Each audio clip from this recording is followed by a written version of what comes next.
Welcome everybody to our lesson 2 of mathematics for machine learning. In this particular course, we study the math behind machine learning. As a data scientist, as an ML engineer, as a data analyst, you need to have machine learning skills. And in machine learning, we have mathematics behind it.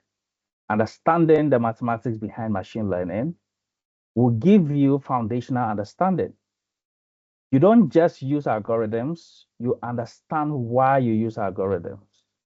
You don't just call functions, you understand why you call functions.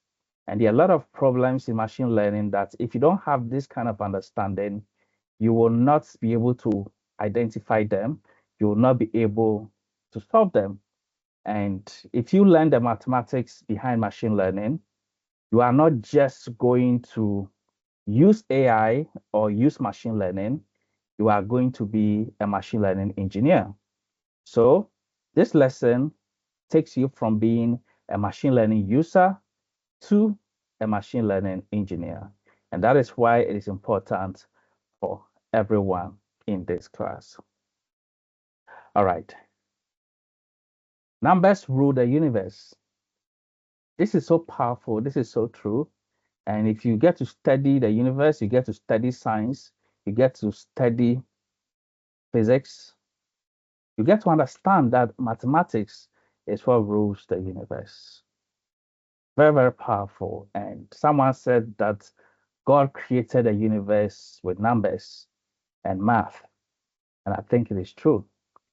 It is so true that even in the Bible, there's a book called Numbers.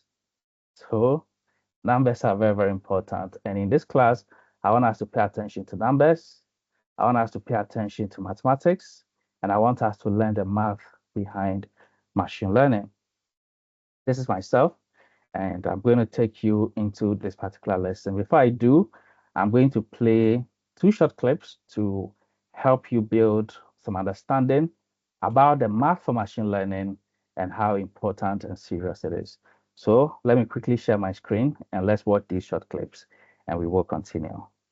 Machine learning. Teach a computer how to perform a task without explicitly programming it to perform said task. Instead, feed data into an algorithm to gradually improve outcomes with experience, similar to how organic life learns. The term was coined in 1959 by Arthur Samuel at IBM, who was developing artificial intelligence that could play checkers. Half a century later, and predictive models are embedded in many of the products we use every day, which perform 2 fundamental jobs. One is to classify data, like is there another car on the road, or does this patient have cancer? The other is to make predictions about future outcomes, like will the stock go up, or which YouTube video do you want to watch next? The first step in the process is to acquire and clean up data. Lots and lots of data. The better the data represents the problem, the better the results. Garbage in, garbage out. The data needs to have some kind of signal to be valuable to the algorithm for making predictions. And data scientists perform a job called feature engineering to transform raw data into features that better represent the underlying problem. The next step is to separate the data into a training set and testing set. The training data is fed into an algorithm to build a model. Then the testing data is used to validate the accuracy or error of the model. The next step is to choose an algorithm, which might be a simple statistical model like linear or logistic regression, or a decision tree that assigns different weights to features in the data. Or you might get fancy with a convolutional neural network, which is an algorithm that also assigns weights to features, but also takes the input data and creates additional features automatically, and that's extremely useful for datasets that contain things like images or natural language, where manual feature engineering is virtually impossible. Every one of these algorithms learns to get better by comparing its predictions to an error function. If it's a classification problem, like is this animal a cat or a dog, the error function might be accuracy. If it's a regression problem, like how much will a loaf of bread cost next year, then it might be mean absolute error.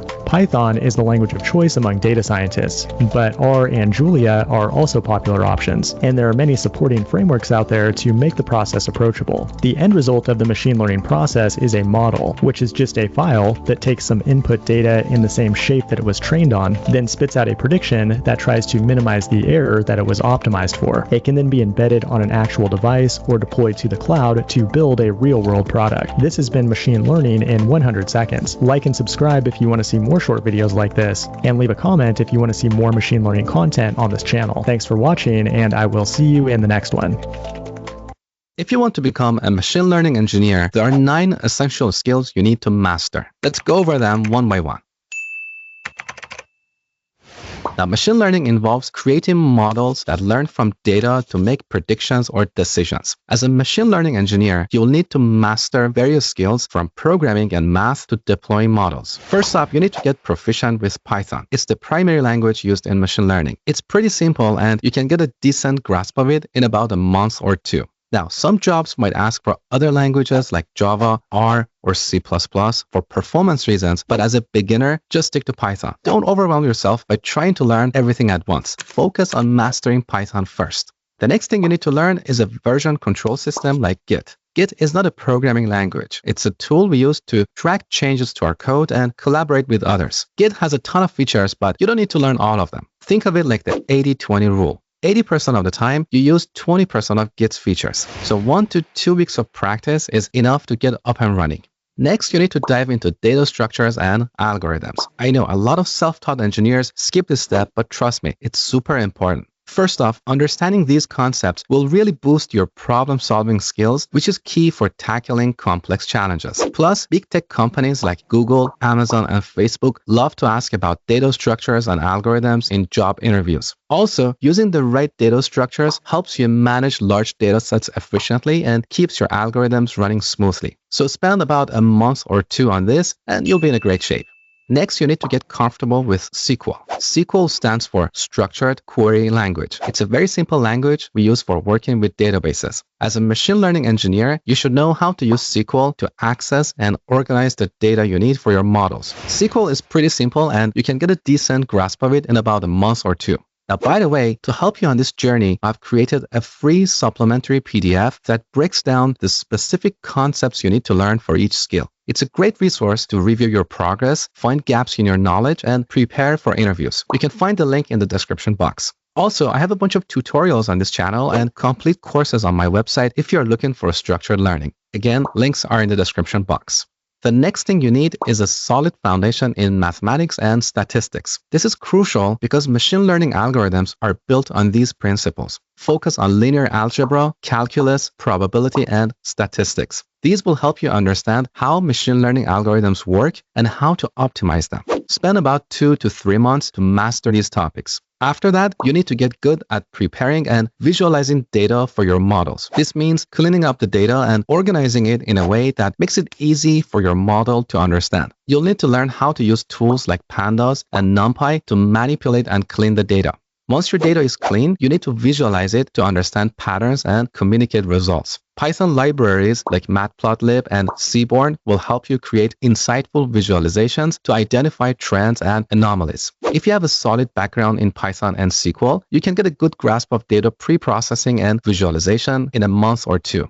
Now let's talk about machine learning fundamentals. Machine learning algorithms fall into 2 categories, supervised and unsupervised. In supervised learning, the model learns from labeled data, meaning each input comes with a known output. In unsupervised learning, the model works with unlabeled data and tries to figure out patterns and relationships on its own. It's important to learn about these types of algorithms and how they work. You'll also need to get familiar with tools like TensorFlow, PyTorch, and Scikit-learn. These are the essential tools used to build and train machine learning models. Dedicate about 3 to 4 months to master the core machine learning concepts and how to use these tools effectively. Once you have a good understanding of the basics, it's time to dive into more advanced machine learning concepts. This includes techniques like ensemble learning, which combines multiple models to improve performance, and deep learning, which involves neural networks with many layers. You'll also need to learn about natural language processing, or NLP, for working with text data, and computer vision for working with images. These advanced topics will help you tackle more complex problems and build more sophisticated models. Spend about 2 to 3 months on these advanced concepts to deepen your knowledge and skills. Finally, you need to know how to put the models you build into action. This means learning how to create simple web services that let other applications use your models. You can do this by learning Python frameworks like Flask or Django. You should also learn about Docker, which is a tool that makes it easy to package your model and all its dependencies so it runs smoothly on any machine. Think of it like packing everything your model needs into a box so it works anywhere you take it. Spend 1 to 2 months mastering these basics so you can confidently deploy your models and make them available for real-world use. So if you dedicate 3 to 5 hours every day, you can follow this roadmap and pick up all the skills you need to apply for entry-level machine learning jobs in about 12 to 20 months. If you have any questions, please let me know in the comments below. I'll do my best to answer you right here or in my future videos. If you enjoyed this video, please give it a like and subscribe for more useful content. All right. So, welcome back to the lesson. And this is a journey of a serious machine learning engineer and a data scientist and an advanced data analyst. And this journey is exactly what we are following and more. And every lesson we have here, we should follow it well. We should understand it. Every training initiative that we have here, make sure you are part of it. And at the end of the day, you are going to acquire all these skills. And I don't know if there was mathematics in this particular roadmap. Was there any mathematics that we heard? Anybody? Was there any mathematics? Okay. So, all right. So I'm assuming you are saying yes because I think my chat is not really working well. All right. So I believe someone said yes. All right. Yes, sir, we did. Okay. All right. So let's continue with the lesson. We are building a very strong foundation in mathematics for machine learning. And we are going to take everything one step at a time to ensure that we have the understanding we require. Mathematics is important. Don't play with it. I don't know about you, but we are building serious data scientists, and you need to follow the lessons to be one of us. All right. So today's lesson is called Simple Linear Regression, understanding the math behind the line of best fit and how to find its equation. And in machine learning, we understand that there is something called the line of best fit, also known as a regression line. And I don't know who can understand what the line of best fit is used for. Who knows what the line of best fit is used for? If you know, let me know in the chat. If you know what the line of best fit is used for in machine learning, let me know. Thank you, Newman, for typing simple linear regression. I miss your chat. All right. So I don't know what someone is saying, but the line of best fit, what is it used for? What is it used for in machine learning? The line of best fit. Okay, someone says it shows relationships between variables. What else? What is the line of best fit used for? Okay.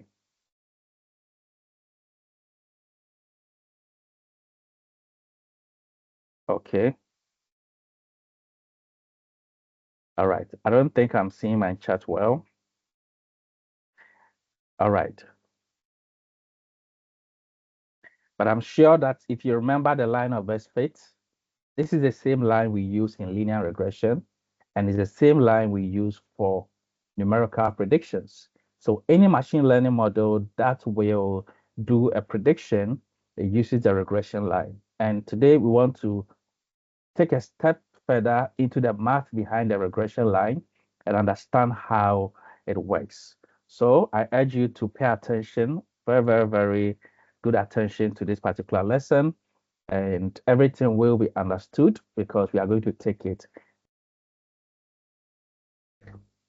By the end of this lesson, you will be able to explain the mathematical function or foundation of simple linear regression. You are going to understand the meaning of the slope and the intercept and, and follow a logical step-by-step process to plot the regression line accurately based on the formula.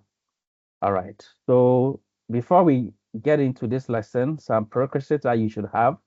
You should understand basic algebra, where we have simple variables that we solve the unknowns. For example, you are given 2x plus y equals to 3, or 2x plus 3 equals to 4, and you are asked to find x. If you've done any of these mathematics before, then you have the basic prerequisite for this lesson. And I'm sure everyone here has solved mathematics where you can work with variables and find x. If you've done that before, then that is it. Also, you are required to have a foundation in what we call Cartesian plane, the x and y coordinates, and the x and y axis and coordinates. And what this means is that you've seen a graph before, you know what the x-axis is, you know what the y-axis is. If you know that, then you have what it takes to take this particular lesson. And of course, you need to understand what is called f of x, or what functions are. Yes, in mathematics, we have what is called functions, and functions, we input values into the functions, and the function produces an output. So if you've ever worked with any function before, you have the prerequisite for this lesson. So pay attention, and we are going to go through everything you need to know, and you will understand everything. All right. So this is what we are talking about, and you can see that this particular graph here is what we are used to. Is what we are used to. First of all, we see a scatter plot, and we also see a regression line. So in our linear regression lesson in machine learning, we used an algorithm called linear regression, and this linear regression was able to do predictions. But for the predictions to work, we need to understand how it does it. It uses a graph, and the data set we have, the inputs and the outputs are plotted on a scatter plot. After that, there is something we call the regression line, or the line of best fits. So through a mathematical formula, your algorithm creates a line between your plot, your scatter plot. That line becomes what we call the prediction line. After the line is created, then you have your model. Because anytime you have an input on the X, you can plot it to the line and you can trace it to the Y to get your output. So all the machine learning models that do numerical predictions through linear regression, this is how it works. Today, we want to understand how the line is created, how the prediction line is created, and it is created through a formula. The formula you see on the screen, that is a formula behind linear regression. And so if you can hear me, please type this formula in the chat. In this lesson, we will take it a step at a time, and we will demystify this formula and understand it fully. So let me see the formula in the chat. Please type the formula in the chat for me, and let's continue. So I'm checking, and I think a lot of you have done it already. Listen to me. From today, keep this formula. From today, don't ever forget this formula, because this is what we are going to build upon to understand the mathematics of machine learning. Keep this formula in mind. Tomorrow, I'm going to ask you, and I want you to tell me that y equals to mx plus b. Keep this in mind. Next week, I'm going to ask you, and I want you to remember this formula, because if you can remember this formula, then you can understand the mathematics behind machine learning. This formula allows us to get the regression line, also called the line of best fits. So the line of best fits, also known as the regression line, please type regression line in the chat for me. Regression line. Let me see someone type it in the chat. Regression line. Let me see it in the chat right now. Regression line. Regression line. All right. So the first person to give me regression line, is, of course, a lot of people. Wow. Thank you. This means you are following. Thank you, Nyampandi. Thank you, Newman, Robley, David, Joanne. Great to see you, Joanne. I'm always happy when I see you. All right, so listen carefully. The line of best fit, also known as the regression line, is a statistical tool used to model the linear relationship between two continuous variables in a scatter plot. It minimizes the overall distance between the observed data points and the line, providing the best approximation of the trend within the data and enabling predictions about one variable based on another. And so, for this particular line of best fit to be plotted, it is done to minimize the overall distance observed. This means that this is a uniform line between all the data sets. And this line needs to be created perfectly, because if this line is created perfectly, then we have gotten the prediction line. This is what your linear regression algorithm perfects so that it can train on the data and be able to make the right prediction. If your predictions are wrong in machine learning, what it means is that you don't yet have the perfect line. And training with more data will allow this line to become perfect, because once the line is perfect, then we can always do the prediction. So you can see X over here. X is an input. If you put it in the algorithm, it hits the line and it rounds to Y. And the Y is called the output. Y becomes your prediction or your output. So in a machine learning model, what you want, in a linear regression model, what you want is to get this particular line well. To create this line, we need to make sure that it has the best distance between all the data points combined. So the distance between these dots and this line is the best possible distance, comparing it with the distance between this one and that one and this one and that one and that one and that one. It does its best not to cheat any data point. And so it is like the average and the perfect line possible that gives consideration to all the data points, because all the data points are your training data. And if it's able to form the perfect line, then you have your model. This is why we call it the line of best fits, the line of best fits, or regression line, as you have typed. But tonight we are going to discover that to get your prediction, which is Y, there is a formula, and we are going to look at the details of the formula. The formula is made up of M, it is also made up of X, and also made up of B. And in this lesson, we are going to find out what M is, what X is, and what B is. By the end of this lesson, you will clearly understand both the concept and the mathematical calculations behind this fundamental idea in regression analysis. All right. Now, simple linear regression involves one independent variable, which is the input, and one dependent variable, which is the output. What this means is that this linear regression we are studying right now is not the only type of linear regression available. This one is called simple linear regression. Please type that in the chat for me. Simple linear regression. Simple linear regression. All right. So when we say simple linear regression, thank you very much.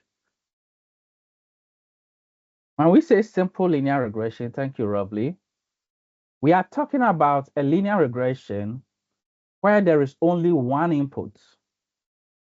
There's only one input. So please pay attention over here. You have to understand that anytime you have your graph, your x and your y-axis, this is your y-axis and this is your x-axis, there is always something called the independent variable, and there is always something called the dependent variable. Now, the dependent variable is always the y, and the y is what we are trying to predict. But as for x is the independent variable. We already know x. X is what we call the inputs, or x is what we call the features. And the output is what we call the y, or the dependent variable. This should be clear to you by now as a data scientist and data analyst, because the independent variable is always on the x-axis. For example, if you are predicting house prices based on, let's say, size, the size becomes your input. And if it is your input, then you are trying to predict the price, and the price will be the output. And so when you are training your model, you can train it with both input and output so that the model is created. But after building the model, you only provide the input, which is the X or the sizes, and your model is able to predict the price for you. And it does it this way. What I'm saying to you right now is that simple linear regression, which we have started with, refers to a model that has only one input. This means you are predicting prices based on only size.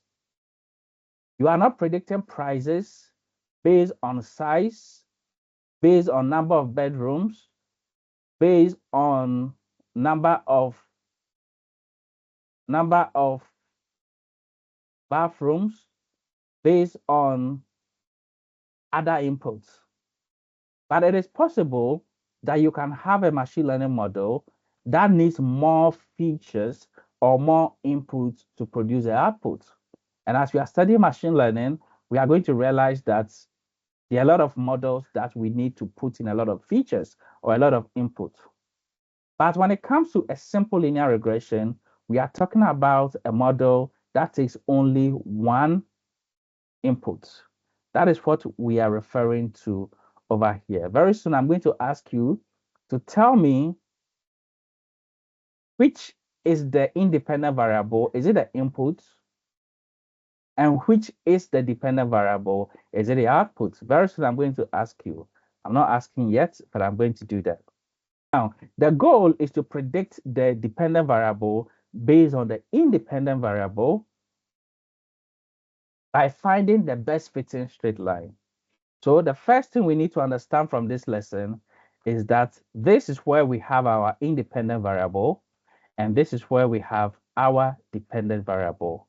And with linear regression, simple linear regression, we are always predicting the dependent variable over here.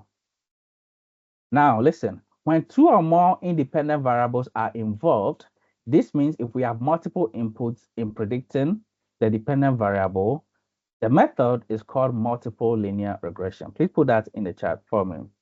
Multiple linear regression. So anytime you are doing linear regression with multiple inputs, we call it multiple linear regression. Please put that in the chat for me. And keep this in mind as well. When we say simple linear regression, it means we have a simple or a single input. Sometimes we have multiple inputs just to predict one output. All right. So like the model we are getting ready to build in the machine learning class, we need to understand a lot of things about the use case before we make the final prediction of the price. And so we have multiple inputs before we get the output. In this lesson, we will focus strictly on simple linear regression using a single independent variable and a single dependent variable. The independent variable is usually denoted by x, just like I've explained, and it is the input or predictor. It is a variable that we control, we choose, or observe freely, and it influences the value of the dependent variable without being influenced by it. So when we say someone is independent, or a country is independent, or a variable is independent, it means that variable is free and it has control. And so the independent variables are the predictors. They are not the predictions. It is the dependent variable that depends on the action of the independent. So the independent is not affected by external forces, but the independent variable affects the dependent variable. So y is always influenced by x. This is why we say y is dependent and x is independent. The dependent variable, which is denoted by y, is the output or the response. It is a variable that we predict or estimate based on the independent variable. Its value depends on the independent. That is why it is the dependent variable. So I believe at this point you are following and all is clear by now. So let me know if you are following. Let me see that in the chat if you are following. Very soon we are going to get into the main lesson. All right. Thank you very much, Benedine, and thank you, Newman, as well. Now, step 1. The basic equation of a straight line. In mathematics, the equation of a straight line is this.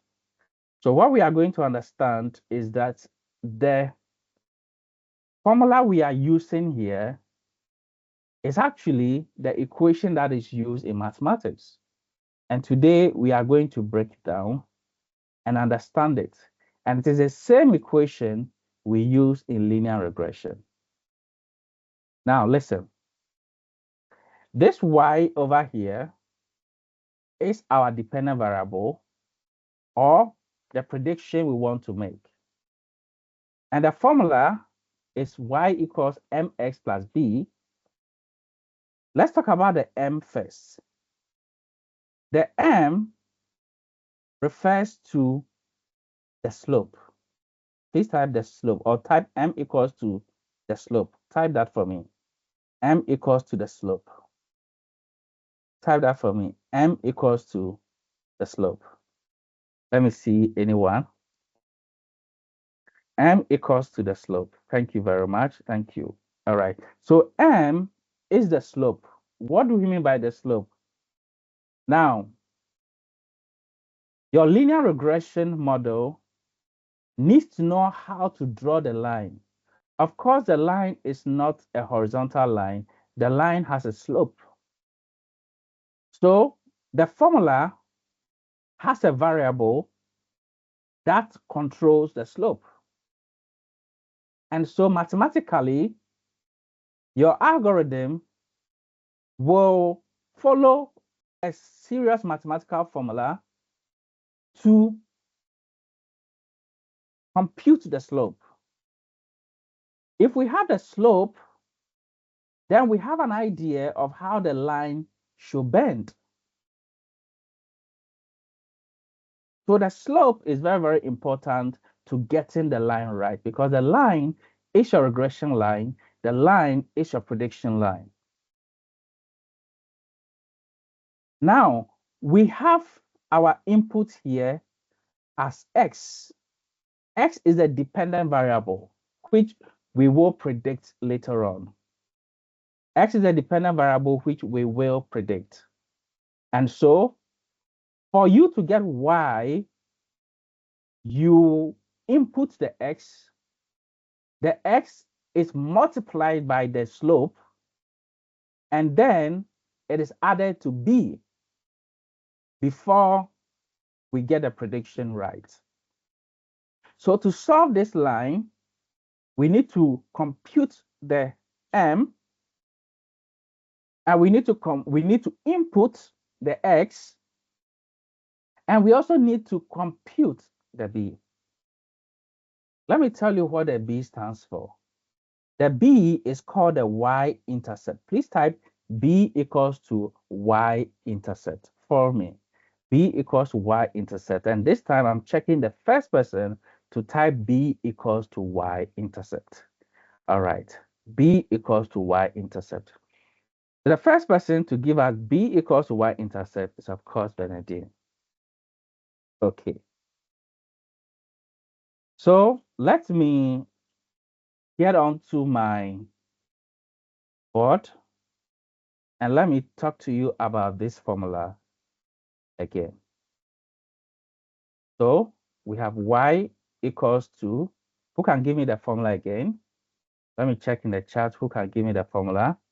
Y equals to, I'm looking for the formula.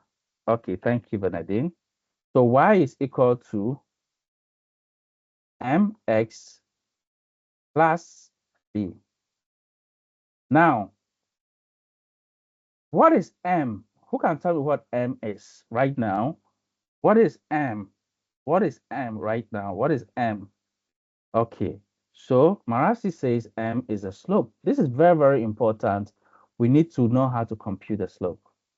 As for x, in the machine learning model, x is the input, so we don't have to worry about x because x is what we are going to put in the function to predict or put into the model to do the prediction. So x, we will always be giving our x as the input. But the b, who remembers what the b is? Who can tell me what the b is over here? And the b, we said the b, I'm checking in the chat right now to see the first person to tell me what b is. And I've not yet seen, okay, so Bernadine again says y-intercept. Thank you very much. So b here is called the y-intercept. All right, so let me tell you what the y-intercept is. Let me clear all of this. Okay, I'm not going to clear, sorry. Let me just create a new page and tell you what the y-intercept is. So let's say we have our, sorry, let's say we have our, which axis is this? Is this x or y axis? Let me see the chart. Okay.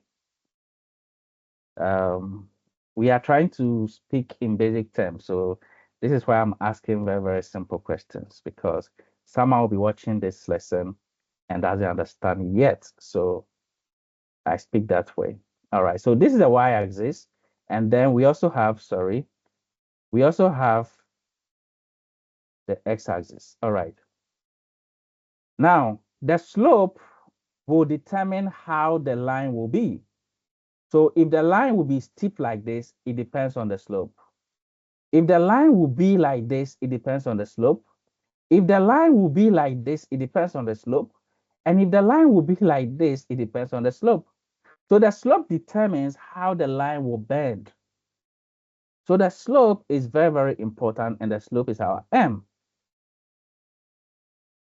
Now, if the slope is a straight line like this, then we understand that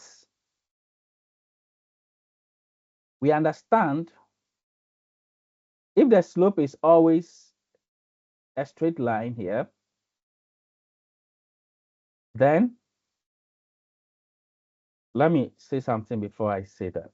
Okay, right now I'm talking about B, and we said B is a y-intercept. This means when we have our slope, the slope will cross y at a point. And so where the slope meets the y-axis is what we refer to as a y-intercept. The y-intercept is very important because we want to know where it intersects with the y-axis. By knowing where the y-intercept is, it allows us to easily work on the line. All right, so we have our y-axis, we have our x-axis, and if we know that we have 1 here, and we have 2 here, and we have 3 here, and we have 4 here, and we have 5 here, and the line we are drawing, the line of best fit, if it is something like this. Without anyone telling you the value, what is B? Who can tell me B? What is B? B equals to what? Who can tell me in the chat? I'm checking who will type the answer first. So someone says B equals to 2. Why is B equals to 2? Because the line intercepts the y-axis at number 2. So this right here is what we call the y-intercept, where it intercepts the y-axis. So the slope we see here tells us the bend. So we know the bend. We also know where it touches y. And so those two details will really be important in knowing how to plot the line. So this is what your model training is doing, trying to use all the data sets to draw the best line. And after drawing the best line, it will get the right slope and get the right intercept. All right. Let me get back to my slides and we will continue. So B is a y-intercept, meaning the value of y when x is 0. That's a very powerful point right there. The value of y when x is 0. Now, what this means is that the y-intercept here is always at x equals to 0 because x is 0 over here. So the y-intercept is the value of y when x is 0. So let's perform a simple calculation here. Let's say y equals to mx plus b. And we have y is equal to, you are giving the slope of, let's say you are giving the slope of 3. And you are giving the intercept of 2. Okay. Out of this, what we see right here, what will be the value of y if x is 0? Mathematically, what will be the value of y if x is 0? Please tell me. What will be the value of y if x is 0? So the first person here says y is going to be 2 because the formula is going to be y equals to 3 times 0 plus 2. So we don't care what the slope is. No matter what the slope is, so long as x is 0, y will end up becoming 2. Because x will turn all of this into 0 no matter what the coefficient is. So that is why we call this the y-intercept, because when x is 0 on the graph, the point we see here becomes the value of y, And so the y-intercept is also called the value of y when x is 0. Okay, so let me find out at this point if somebody understands. If you understand, let me know in the chat. If you understand what we just said, let me know. Rovely says yes. Konasi says yes. Thank you very much. All right.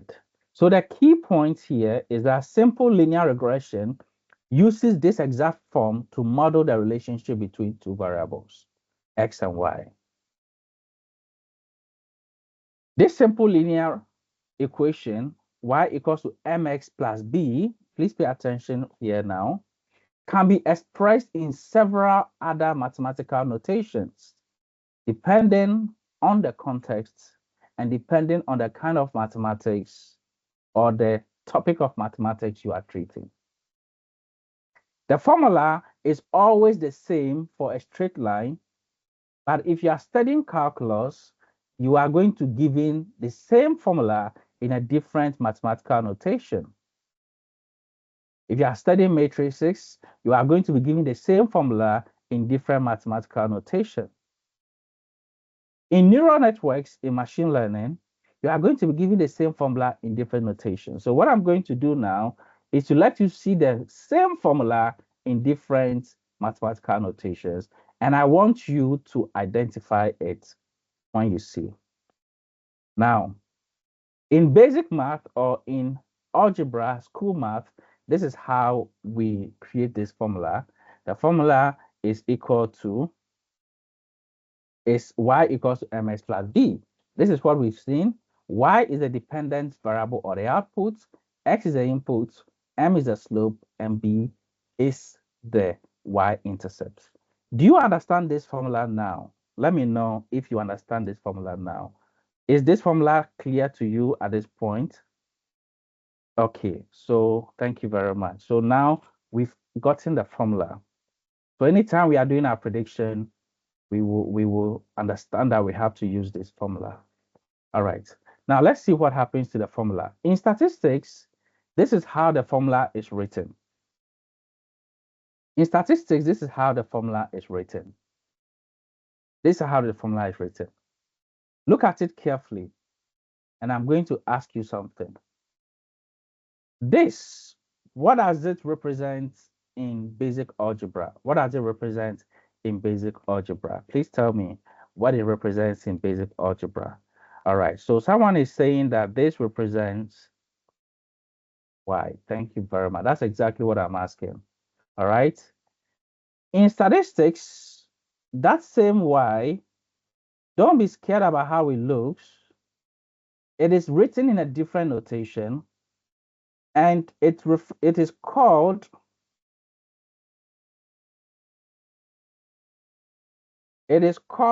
y hat. Please type y hat in the chat for me. So the y is given a hat. It's called y hat. Y hat. Please type y hat, okay? Because in some environments, you are going to be hearing y hat, and you'll be wondering what we are talking about. Thank you very much. Now, I'm going to select something, and you tell me what it is when it comes to the formula of a straight line. What does this represent? What I've selected, what does it represent? Who can tell me what it represents? What does it represent? What does it represent? Okay, so tell me what it represents in terms of what it stands for, not the symbol we use or the variable we use. Today my chat is misbehaving. All right, so this represents a y-intercept. Thank you. All right, so in statistics, this is how it is written. And this is pronounced as B naught or beta naught or beta zero. So to make it short, informally, people call it B naught, but the right term is beta naught or beta zero. So this is a notation for beta, alpha beta. This is beta in mathematics. Okay, so this is called B naught or beta naught, and this is the same as the y-intercept, similar to B over here. Then beta 1, what is it in the formula? What does it represent? Beta 1. What does beta 1 represent in the basic algebra formula? It represents the slope. Thank you. So with these particular notations in mind, when the same formula is written in a different environment, you as the ML engineer, you need to remember, and the X remains as X over here in statistics. So we have the Y hat, which indicates an estimate, not the exact value. All right. So let's keep this like this, and I'm happy you have seen the same formula this way and you understand it. In machine learning, this is how the same formula is written. Y is written as f of x as a function, especially when we are doing neural networks or advanced machine learning. Your y is written as f of x because y is actually a function. After you input all the variables here, you get a result. So y is like a formula or a function or an algorithm that is waiting for the inputs to come in. You see, anytime you create a function, you have parameters in your function. Even in Python, this is the same way we create functions. Anytime you define a function, you have parameters and you are waiting for the arguments. So the arguments are the variables that will be inputted. When it is inputted, then you get your function return something. So in machine learning, you will see it as f of x, and then you are going to see w0 like this, and then w1 like this, and then x. We know that f of x is the same as y, or the model output. We know that w0 or w0 is what we call the intercept or the y-intercept, and w1 is what we call the slope, and x is the input. Now, in machine learning, especially, we call the coefficient weights. Please type weights. Please type weight. And this lesson is going to be the foundation for you when you get into deep learning, because these things, we call them weights. In deep learning, we refer to them as weights because they tell us how strongly each input, like x, affects the output. So we call them weights. Thank you very much. W0 is referred to in machine learning as the bias weight.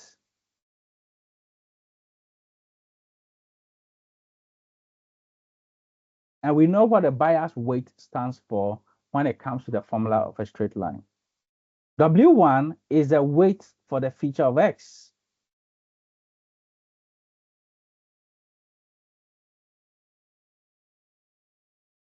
So W1 is the weight for the feature of x, or the slope. So once you understand the basic concept from where we are coming, or where we just came from, just apply the same concept to what you are seeing. So when you get into machine learning and you start seeing this, just try and connect it back to this lesson. How we started is the same thing. It's the same thing, exactly the same thing. With this formula, you can create your model. And this is a simple linear regression algorithm. So the algorithm you are importing is this. And all it needs to do is to study your data, use the data points to create a scatter plot, and draw the line of best fit. Once the line of best fit is drawn, the line will be extended to touch the y for us to understand the y-intercept. Then the y-intercept will be put here. The y-intercept will be put here. And then the slope will also be measured. And the slope will also be put here. And once we have the slope, we input the values we want to predict, or the inputs, and then we get our model to predict our output for us. Okay. All right. Now, I'm going to ask a question here. Who in this class right now is not confused at this point? Let me know in the chat if you are not confused at this point. Who is not confused? Okay, Newman says I'm not confused, but I didn't say I'm not confused at all. All right, let's continue.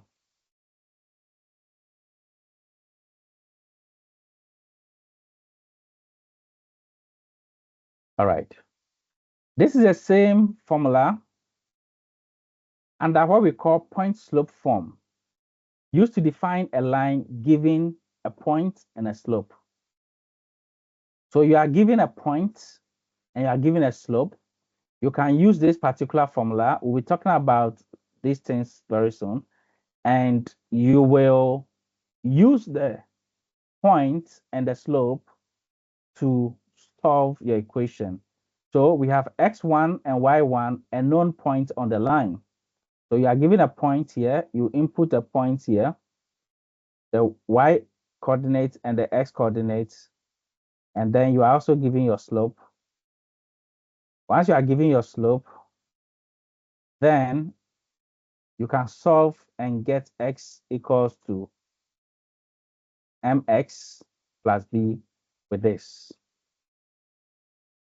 Once you have your slope and this, you can solve and get this, and it's the same line.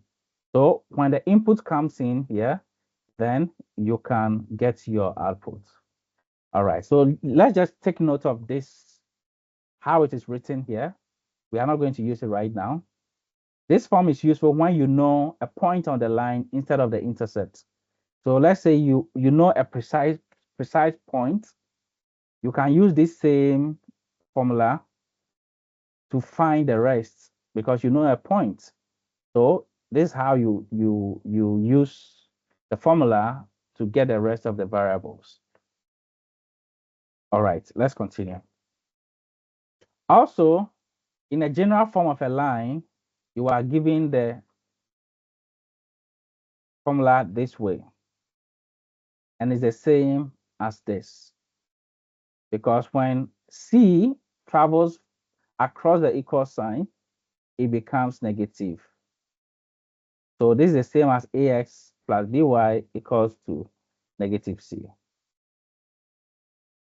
So this is used in geometry. Let's just keep it in mind. Now, the next one here is used in matrix and vectors. This is how it is written. So just keep it in mind for now, and later on, we will talk more about it. Now, for a single variable in simple regression, it simplifies conceptually to this. Now, you remember this, we talked about this previously, the y hat and the b naught and the b1, and this is beta. Y hat beta 0 or beta naught plus beta 1 x is the same formula. All right. Now, this formula, during my presentation, I mentioned when you will see the formula like this. Who can remember when the formula is represented like this? Based on the slides I just showed you, when is the formula represented like this? Okay, so let me see what someone is saying. And someone says, in statistics, thank you. Now, please take note of this. Now, when we started this particular lesson, I told you that today's lesson is about working with a single input or a single variable. Sometimes, and most of the time, your linear regression will require multiple inputs. And so the formula changes drastically when there are multiple inputs. And I'm just going to show you for the sake of you seeing it. Next time, in future lessons, we will get to that. Now, this same formula becomes like this. And it is seen like this, especially in neural networks. And over here, we have beta naught. What does beta naught represent? Who can tell me in the chat? Beta naught, what does it represent in the chat? Beta naught or B naught? Beta naught. What does it represent in the chat? All right, so someone says beta naught represents the y-intercept. Thank you. Now, watch this. We have B1, X1. This B1 here and B2 and B up to BP. This is not blood pressure. It's just BP. They are the coefficients or the slopes. I should have asked you to tell me. For each independent variable, this means when the independent variables are multiple, each one has its coefficient. That is why M and X were written together, because the M is the slope of X or the coefficient of X. So where we have multiple inputs, each one each one will have its coefficients B1, B2, B3, B4, B5, B6, B7, B8, B9, B10 until infinity or until BP. Not blood pressure, please. The P stands for the number of predictors. The X1, X2 up to XP refers to the number of inputs. All right. So at this point, I want to find out who understands what we are looking at right now. Please, do you understand what you are looking at right now with this complex formula? Do you understand? This is also linear regression with multiple inputs. Does it make sense to you now when you look at it? Okay, Robley says I do. Thank you. All right. Okay, if you do, I want you to create this same formula when we have two inputs. Let me see how you do it, okay? Create this same formula, write it in the chat. I know it is y hat, write y hat equals to, and write it as you can write it. When you post it, I'll understand it. We have two inputs. How would the formula look like? Please think mathematically. Please think intelligently. How would a formula look like when you have two inputs? Let me see who will get it right. Please put it in the chat for me. How would this formula look like when we have two inputs? Right. So take your time, and give me this same when we have a multiple linear regression. This same algorithm is now an algorithm, a formula. So Robley says y hat equals to B0, B1, X1 plus B2, X2. Thank you so much. Thank you so much. Robley is on top of everything. Thank you. I don't want you to be missing all of these. Thank you, David. Thank you. All right. So you got it. You got it. You got it. But I didn't got it. Thank you. Okay. Now, in step one, we have understood the basic equation of a straight line. This is what we have done so far. And this lesson will take us from step one to step 7 quickly. And by the time we are done, we are going to get the understanding of how linear regression works. How linear regression works. So in step 1, we have understood the basic equation behind a straight line. This is a mathematical equation behind a straight line. And when you build your linear regression model with one input, this is exactly what happens. It will interest you to know that a linear regression model can even be built in Excel when you use the right formula and when you use your scatter plot to plot your data points and you look for the regression line. Even in Excel, you can get this regression line and you can get this same formula with the slope, the y-intercept, and all your data points can be imputed to give you your predictions. If you are able to create a model that can predict, this means you can predict what will happen in the future. You can predict what will happen in the future. And this is a powerful solution to a lot of business needs. All right. So let's quickly move to step 2. What does the slope mean? And the slope tells us how steep the line is. In other words, how much y changes when x increases by 1. This means that, for example, if you have this graph here, and we have 1, 2, 3, 4, 5. So 1, 2, 3, 4, 5, and this is 0. And let's say we have 5, 10, 20, sorry, 5, 10, 15, 20, 25, 30.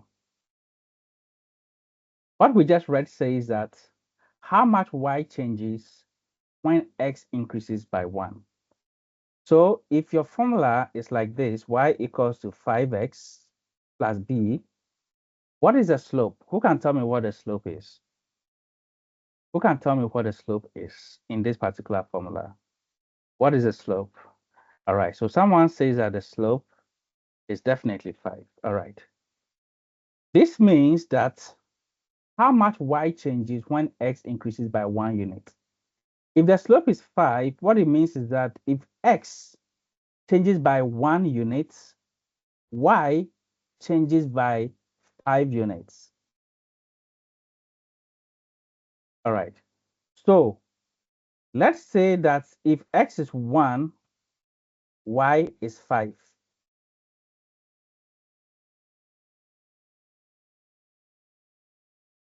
If x becomes 2, what will become y mathematically?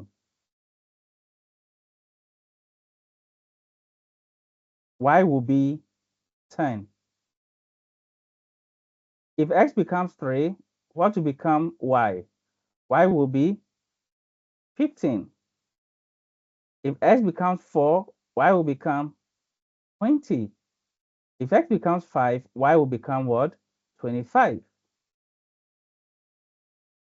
And if we know that if x is 0, y is b, and if we know that b is equal to 3, if we know that b is equal to 3, b is the y-intercept.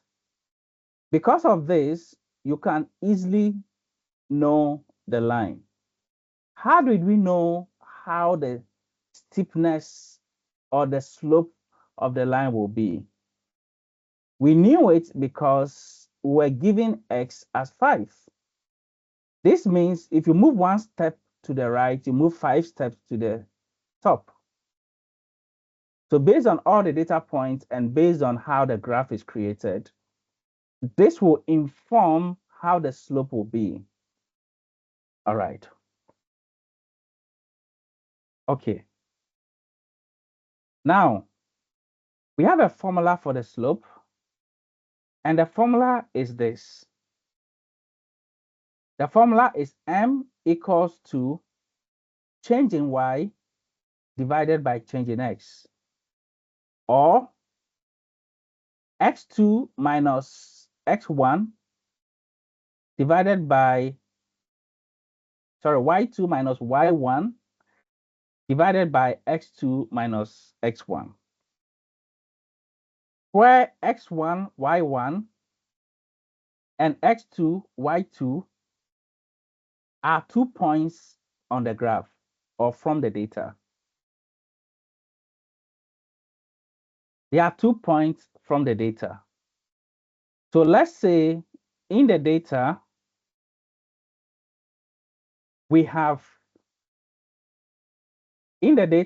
let's say we have x1, y1, we have 1 data point, we have the input and the output, and let's say we have 3, 5 as x1, y1, and then we have, let's say, 7, 12.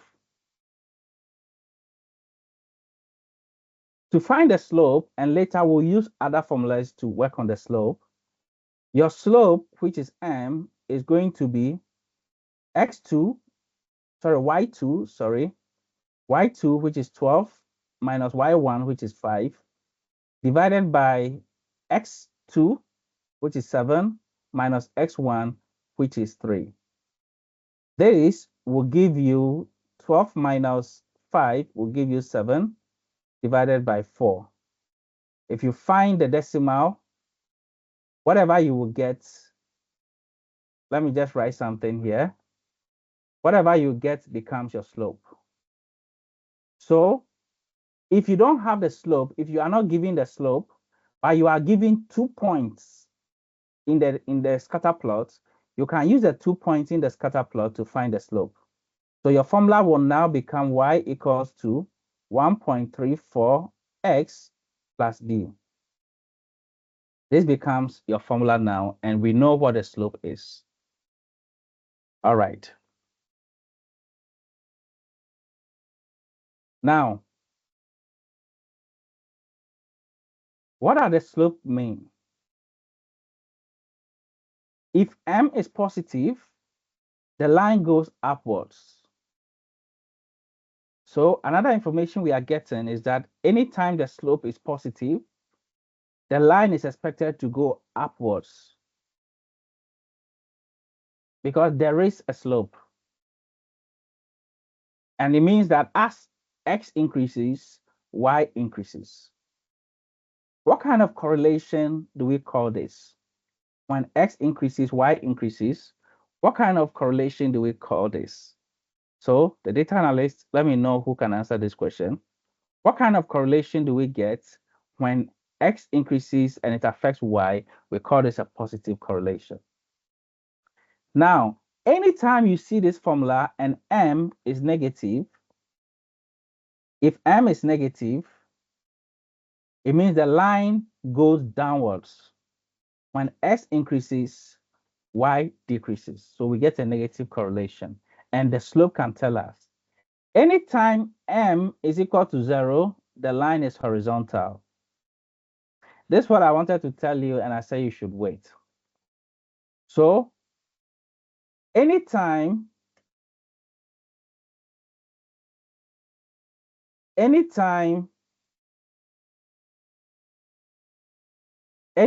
x is 0, the line becomes horizontal.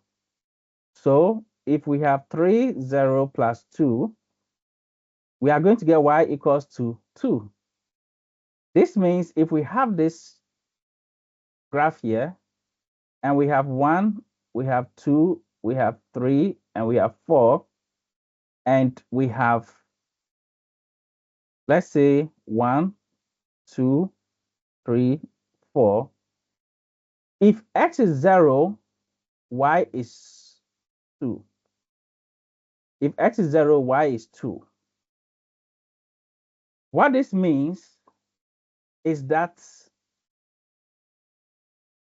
okay, if x is 0, y is 2. All right, so the question here is this. This is not what I'm supposed to solve. I made a mistake. Let me fix this. Sorry. So what is happening here is this. We are saying that what happens when the slope is 0? If the slope is 0, this is what will happen. So this is what I was supposed to write. If the slope is 0, what is going to happen is that 0 times x is going to become, who can tell us what 0 times x is? 0 times x, what is it? What is 0 times x? So 0 times x is 0 plus 2. This means y is equal to 2. This means the slope is 0. At the end of the day, no matter what x is, this is how the line is going to look like. The line is going to be horizontal. Let's try it. Let's say x is 2. So we have the same formula. Y is equal to 0 times 2 plus 2. Y will become 2 at the end of the day. So if x is 2, y is still 2. Let's change the value of x and let's make x 3. So y is equal to 0 slope times 3 equals, plus 2. We are going to get y equals to 0 plus 2 and y equals to 2. So when x is 3, y is 2. What happens when x is 4? What will be the value of y when the slope is 0? What will be the value of y when the slope is 0? Okay, so when the slope is 0, the value of y will also become 2.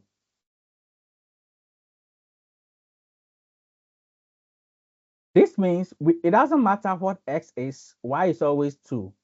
No matter what x is, y is always 2. No matter what x is, y is always 2. So the line will become horizontal. All right. So what I put here, this is not what I wanted to put here. I should have rather written y is equal to mx plus b.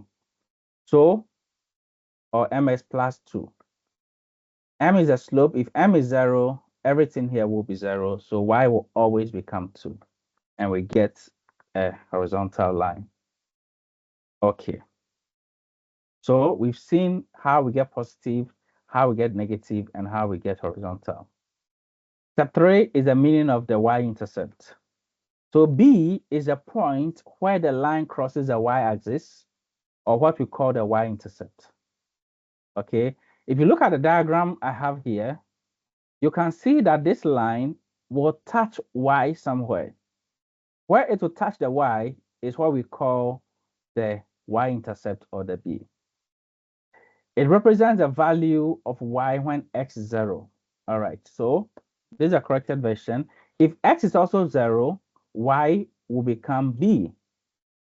So when x is 0 on the graph here, when x is 0 right here, y is b. So the b, if you extend this, it should touch it somewhere here. This is a y-intercept. All right. And that is the value of y when x is 0. We've already discussed that. If you input x equals to 0 into the equation, y becomes b. And that is very, very clear. Y becomes b. Okay, step 4. Solve for y. Solve for y, okay? So at this particular point, we are getting ready to wrap up the lesson, but we are going to do some quick exercises. I want you to have your exercise book and be ready to go through this process to solve for y using this equation with your given slope and your given intercept. And at the end of the day, you should form all the coordinates you need. With the coordinates, you can create your scatter plots, and we will learn how we use or what we do when we are drawing the line of best fit. And this will give you a picture of how linear regression really looks like. So this time we are going to solve for y. So what is going to happen is that we are going to give you a formula to use. So this is going to be your formula. Please write it down. It is y equals to 5x plus 40. And so suppose the relationship between hours studied and test course y is modeled by this linear equation, 5x plus 40, where m is 5 and b is 40. So in this particular exercise, you've been given m and b. Your job is to do this. Given the study hours, you are given the following values for the number of study hours. So after noting the formula, where you know the value of m and the b, now write down all the values of x. Your task is to use this equation to calculate all the corresponding values of y for each value of x. Solve each one manually. Write down the full working steps to understand how y depends on x. So please solve this quickly, those who understand it. And please, I don't know how you can send a picture into the chat for me, but I want to see it. You can take it with your phone and upload it to the chat, or however you do it. You can send it to yourself on WhatsApp. You get it on your computer, put it in the chat, however you do it. So you are given 10 data points and you are given an equation. Your task is to solve for y for each x value. Solve for y for each x value. This means at the end of the day, you should have 10 values of y, and it will give you the coordinates of x and y for each data point in the graph. So this is why I find out if somebody understands what I've said. And let me know if you understand what I've said. If you don't, let me know as well. And let me see who understands it at this point. Let me see who understands it. Let me see who understands it. Okay. Bernadine says I do. So I'm going to give you 3 to 5 minutes. Find all the values of y for each x point or x value. And then you are going to give me 10 coordinates. 10 coordinates or 10 corresponding values of y, which we will match with the x to create the 10 coordinates. So I'm giving you 3 to 5 minutes. Please do that and find a way to post it in the chat. I want to see who will be able to do that. After that, we will continue. And the next steps will be very fast. We will wrap up very soon. This lesson will add a lot of value to you. I've seen 4 incredible posts. Bernadine, hey, you know, wait for us now. Hey. Wow, this is too much. Okay. All right, so this is beautiful. It's beautiful. All right, so you've all done very well. All right, so with the equation and the values of x, we can get each data point of y. The next is to create a plot. And so to create a plot, you need to draw a Cartesian plane with a horizontal x-axis and a vertical y-axis.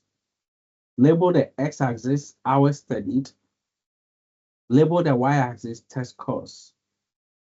So when it comes to drawing the plot, I'm giving you additional instructions on how you go about drawing or creating your scatter plot. So over here, you draw your x and y, and I'm asking you to label your x-axis hours studied and y-axis test course. For those of you who are writing in the books, if you are done labeling, let me know when you are done labeling. So draw x and y axis. For now, just put the labels in terms of the names of the independent and the dependent variables. So let me see who is done putting the labels. Okay. All right, just do it in your book. I'm not asking you to post it. I'm just asking you to just do it in your book. All right. Okay. Thank you. All right. So next, we need to set. Thank you, Lucretia. Thank you. Thank you, Yampandi. Wow. We need to set the axis ranges, and markings. So this is how you plot your x and your y axis. Your x axis should range from 0 to 10. Mark every 1 unit. This means you are going to mark from 0 to 10. Your y-axis should range from 40 to 90. This means mark every 5 units. Start labeling from 40 to 90 with a step of 5. Let me do this for you to see. So over here, let me create a new page. We have our y-axis and our x-axis. And for the x, we are labeling 0 here, then 1, then 2, then 3, of course, equal intervals, then 4, then 5, then 6, 7, 8, 9, and 10. This is what we are asking you to do. Then you label it 1, 2, 3, 4, 5, 6, 7, 8, 9, and 10. Thank you very much. And then step 1 said X should be called hours studied. So over here we have test course And here we have hours studied. All right. Now, over here, you are supposed to give the range 5 with the first one here and the first one labeled 40. Then we have 45, 50, 55, 60, 65, 70, 75, 80, 85, 90. So my 90 will be somewhere here. This will be my 90. And so 40, let's say 45, then 50, 55, 60, 65, 70, 75, 80, 85, 90. So this is what you are supposed to do.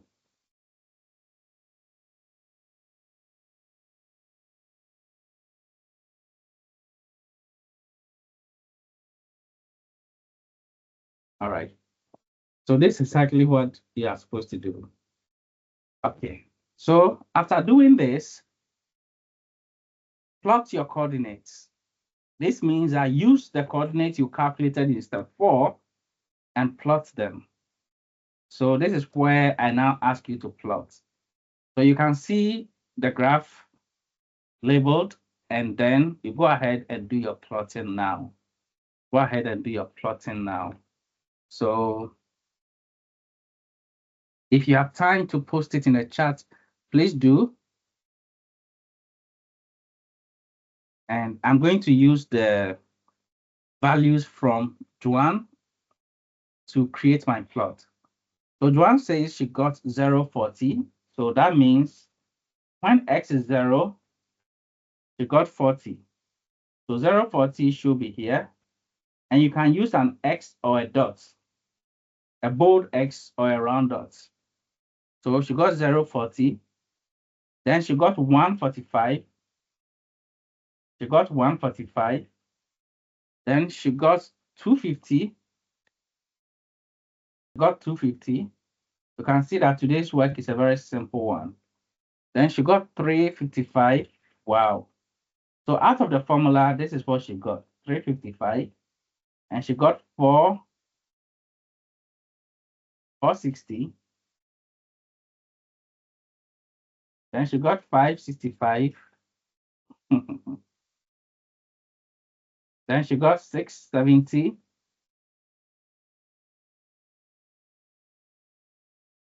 Wow. Then she got 775. Then she got 880. She got 9. 1, 2, 3, 4, 5, 6, 7, 8, 9. So she got 985. So you can see that this is what we have.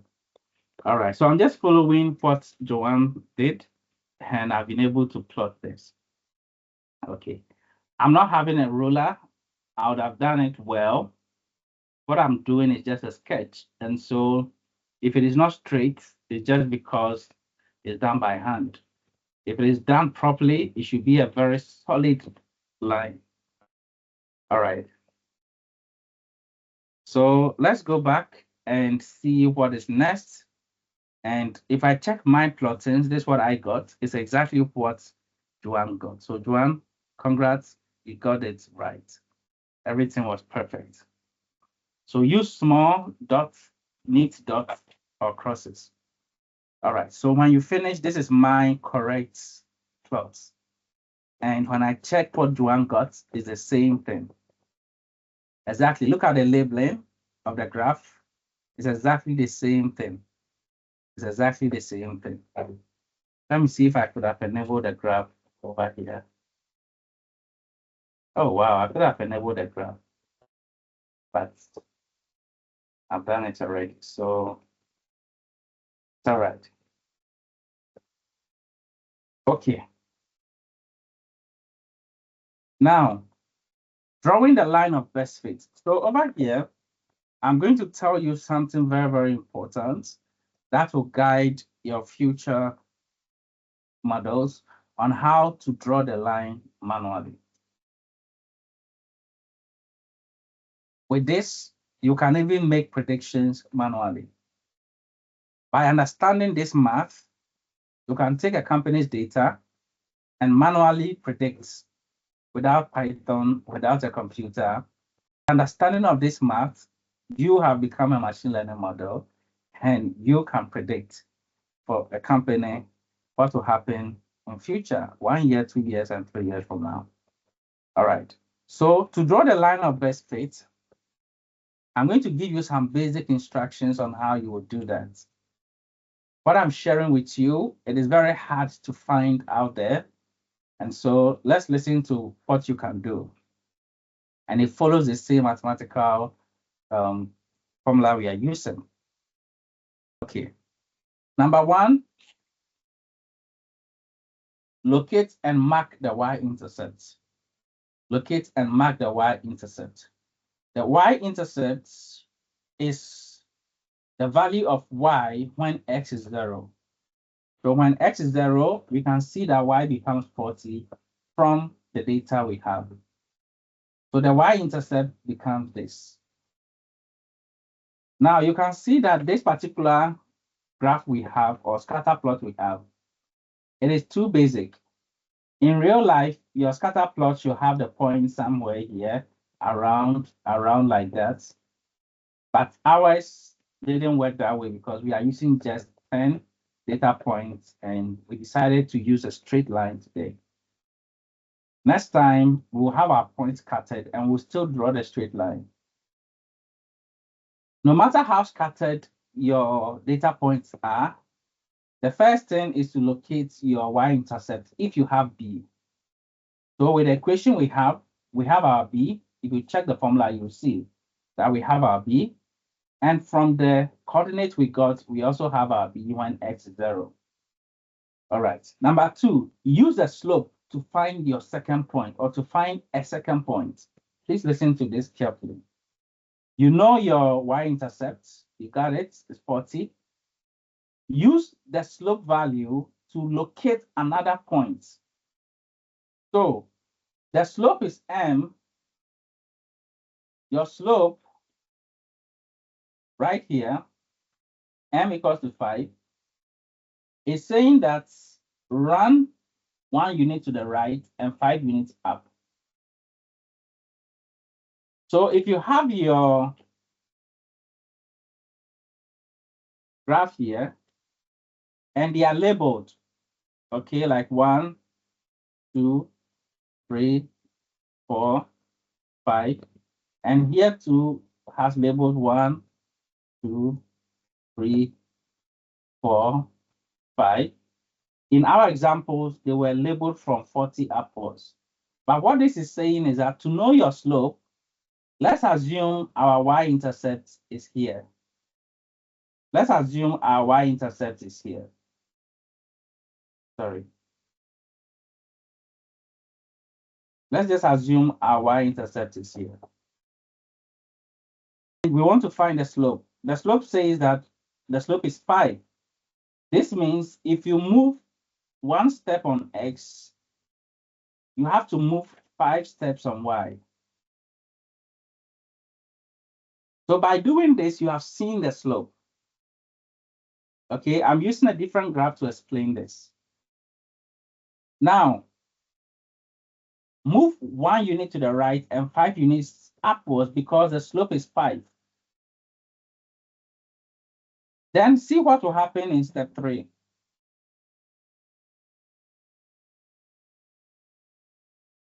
What have I done? Okay. You can still see my screen. All right. Step 3 is saying, okay, thank you. Draw a line through the 2 points. So please listen to what I've just showed you. You have a graph like this. Your x is labeled 1, 2, 3, 4, 5. And then your y, let's make it 2, 4, 6, 8, 10, 12, 14. So you have 2 here, 4, 6, 8, 10, 12, 14. And you have 1, 2, 3, 4, 5. If your slope is 5, let's say our m is 5, let's put it here. Next time, we will learn the serious mathematical algorithm to find m. Today, what we are doing is very, very simple. And this lesson will lead you straight into deep learning as we progress little by little. Now, the mathematics feeling is now coming. Okay. So if your slope is 5, it means at every change of y, move 5. First of all, we have our intercept here. Let's say our intercept is 4. So the first thing is to mark the intercept. Once you mark the intercept, find your slope. So if x is 1, y should be 5. This means y should be here. Sorry, what have I done again? Okay, y should be here. All right. In order not to complicate the line of best fits, okay, I don't know if someone is hearing me. I'm just speaking to myself. Please, can you hear me? Are you following? All right. In order not to complicate the line of best fits, the moment you got to your y-intercept and you got your first slope point, this point, I got it based on the slope, because the slope means when x is 1, that is the slope. That is why it is mx. So if I'm giving 5, it means x is 1. This means when I move 1, I have to move 5. Now I have just 2 points. Because of these 2 points, the instructions here says draw a straight line through the 2 points you have. Stop there. Don't keep plotting because you make a mistake. Use a ruler and join these two. Join these two with a ruler and keep going and keep going and keep going and keep going, and you've gotten your line of best fits.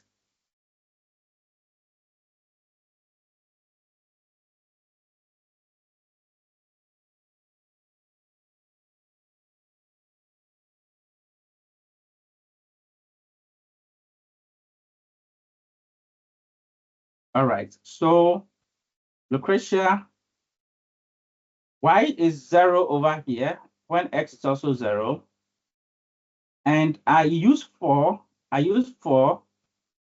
because we were given our y-intercept here by assumption. Okay, please. I'm not saying this is, I'm following the same values of this particular lesson. I'm just giving an assumption that if b is 4, b is a y-intercept. So mark the y-intercept, because the moment you get b is 4, you know your first mark on the graph. When x is 1, y will be 9. Because if y is 4, I don't know if I'm understanding what you're saying. If x is 1, it will be 5 times 1 plus 4. Because by assumption, okay, thank you. We have 4 over here. All right, good. So the moment you use your slope to get your first point, with a ruler, you can position the ruler on the intercept and the first point, and you use it to carefully draw your line. Because this particular line is so important that we want it to be the best fit. And we don't want it to make a mistake, because if the line has a problem, then all your future predictions will have a problem. Okay, so with this idea here, we are able to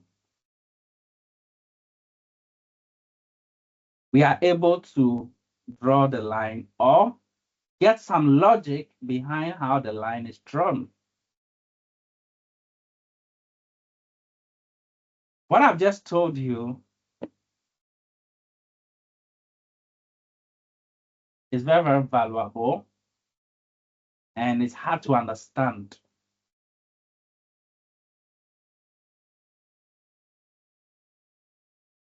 Yes, Paul is asking, can someone have an intercept on the x-axis? So let's see.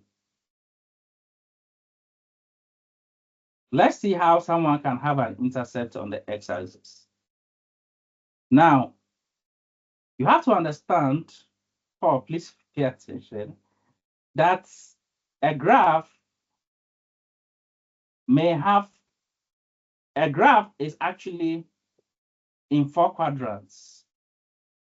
Okay, this is how a graph is. But most of the time, we focus on the positive part of the graph. But the graph also has a negative side.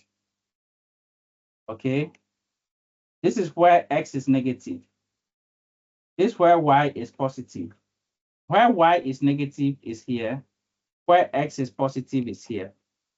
This is how a real graph looks like. So if the intercept goes through here, it means the intercept is actually touching y in a negative value. So if the intercept moves through x, it only means that y is negative, or the y-intercept is negative. Anytime you get a formula, let's say mx minus b, then your y-intercept is negative. So let me find out if Paul understands it.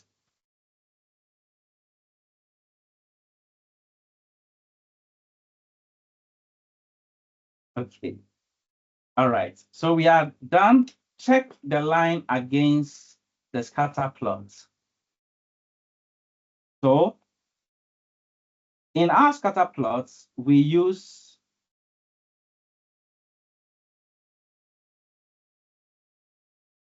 Paul is saying that what I'm asking, if the intercept can be from x, the intercept is a y-intercept, not the x-intercept. So when you say intercept is a y, it is possible the intercept can touch x, but if it touches x, what it means is that it is going to negative y down there. That is why it passed through x.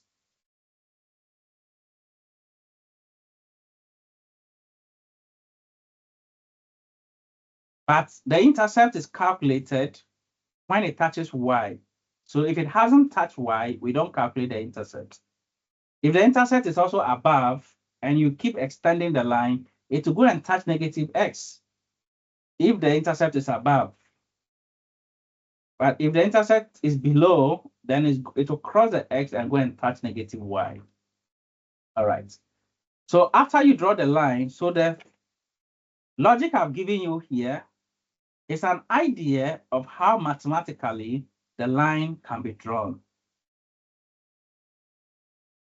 When you do a lot of research on this, how the line is drawn, most people will tell you to use your eye and gauge the best line.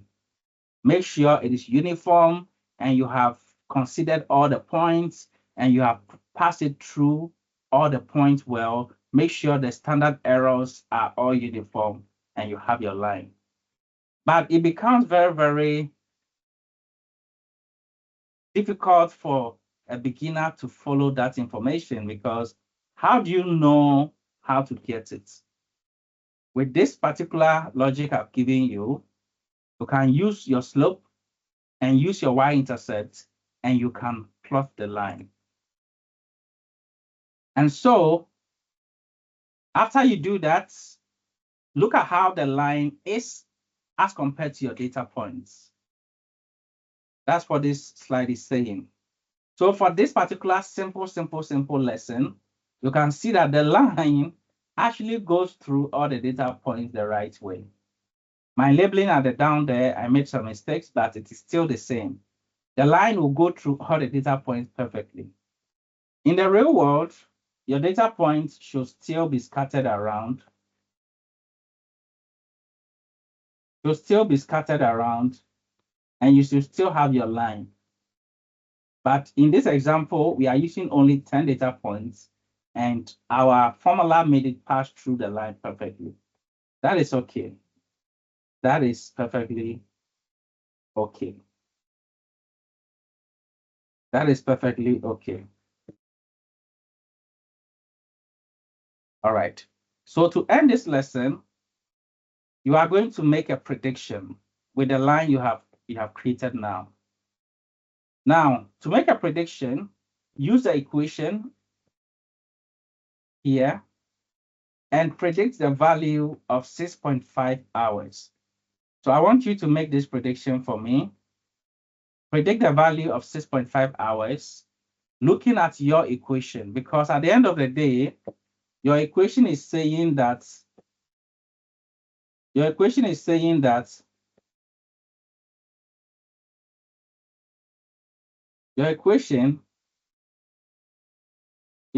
y equals to mx plus b, and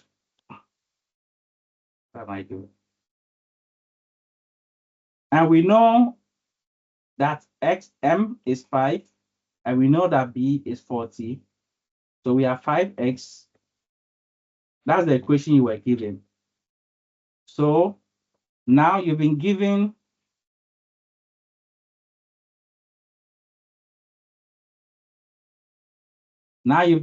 a value of x, which is what I just gave you here. You've been given a value of x here, which is 6.5. So if you have 6.5, what is going to be your prediction? If this is your input, what is going to be your prediction? So please do it, and let me see in the chat. If you have 6.5 as your input, what is going to be your prediction? So now you make a prediction with it. So by following these 7 steps, you have created a linear regression model mathematically, and you can go ahead and you can make predictions. You can make predictions. So this is a math behind linear regression, and this is so valuable. It will build a foundation for you to be able to learn more. Your homework is to build prediction for all these data points. So I've given you 4 data points. Do this and send your work to assignment@retaafrica.com. You can do it in your book. Scan it and send it. Okay, you are making predictions on these 4 x values. Make predictions on these 4 x values, and this is where I end the class. I want to find out if you've received any value from this lesson. Let me know in the chat. Has the lesson benefited you? Okay. I know this lesson has benefited you because it is a foundation for understanding the math behind machine learning and truly doing machine learning the right way. This time, when you are building a linear regression model, you have some math. You have some math behind you. It's like you think in terms of math as you do your linear regression. This is what happens when you become an ML expert. You don't just do machine learning, you do your machine learning with math at the back of your mind. And it makes you very deep, it makes you better, it makes you a serious engineer, it makes you stand out, and your model will be powerful. Tomorrow in our machine learning class, we are going to go through the workflow of building a machine learning model, and we'll talk about some of the most important stages in building a machine learning model.